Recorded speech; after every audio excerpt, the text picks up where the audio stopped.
নমস্কার বন্ধুরা, আশা করছি এই গরমে আপনারা সবাই ভালো আছেন।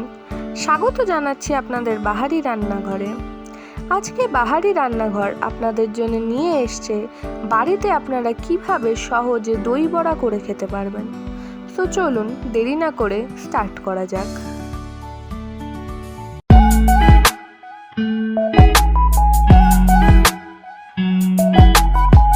নিয়ে নিয়েছি 500 গ্রাম বিউলির ডাল। এখানে রয়েছে জিরে, মৌরি, ধনে এবং শুকনো লঙ্কা। নিয়ে নিয়েছি এখানে টক দই। বিউলির ডালটাকে মিক্সিতে বেটে আমি এর মধ্যে দিয়ে দিয়েছি নুন দিয়ে আমি ভালো করে ফেটিয়ে নিচ্ছি। এখানে আমি এবার আপনাদেরকে একটা ট্রিক দেখাবো। এখানে নিয়েছি একটুখানি জলের মধ্যে আমি বিউলির ডালটা ছেড়ে দেখে নিচ্ছি। যদি বিউলির ডালটা ভেসে ওঠে তার মানে আমাদের মিক্সচারটা তৈরি হয়ে গেছে। কড়াইতে নিয়ে নিচ্ছি রিফাইন তেলটা গরম হয়ে গেলে আমি এক এক করে ছেড়ে দিচ্ছি মেখে রাখা বিউলির ডালটা। বড়াগুলো এরকম গোল্ডেন ব্রাউন কালার হয়ে গেলে আমি একটা বাটিতে তুলে নিচ্ছি। আমি এখানে একটা বড়া আপনাদেরকে তুলে দেখাচ্ছি। আপনারা দেখতেই পাচ্ছেন যে আমাদের বড়াটা কত সফট হয়েছে।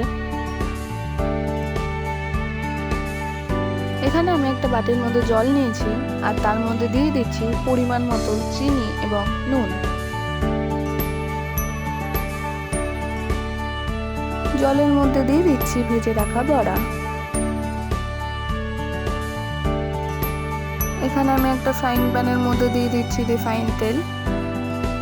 ফোড়নের জন্য দিয়ে দিচ্ছি কালো সর্ষে, জিরে এবং কারি পাতা। সব ইনগ্রিডিয়েন্টসগুলো দিয়ে আমি একটু ভালো করে নাড়িয়ে চাড়িয়ে নিচ্ছি। ভিজিয়ে রাখা বড়ার মধ্যে দিয়ে দিলাম ফোড়নটা।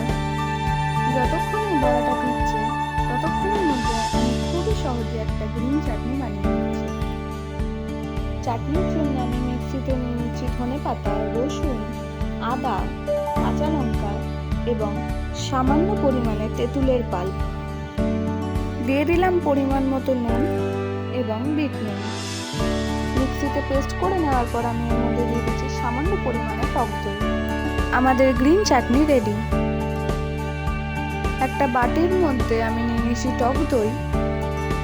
টক দইয়ের মধ্যে দিয়ে দিচ্ছি স্বাদ অনুযায়ী চিনি, নুন এবং বিট নুন। এবার আমি দইটা ফেটিয়ে নিচ্ছি। দইটা ফেটানো হয়ে গেলে আমি এর মধ্যে দিয়ে দিচ্ছি ভিজিয়ে রাখা বড়া। দইয়ের মধ্যে ভিজিয়ে রাখার পর আমি দই বড়াগুলোকে একটা প্লেটের মধ্যে তুলে নিয়ে সাজিয়ে নেব। দই বড়াটাকে আমি সার্ভ করে নিয়েছি ওপর দিয়ে একটুখানি গ্রিন চাটনি, তেঁতুলের চাটনি। এই তেঁতুলের চাটনির রেসিপিটা ডেসক্রিপশন বক্সে দেওয়া থাকবে।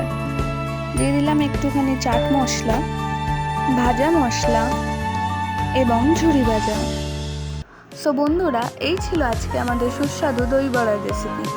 যদি আপনাদের ভিডিওটা ভালো লেগে থাকে তাহলে একটা লাইক, শেয়ার এবং সাবস্ক্রাইব করে দেবেন। আর আপনাদের এই ভিডিওটা কেমন লাগলো কমেন্টে জানাতে ভুলবেন না।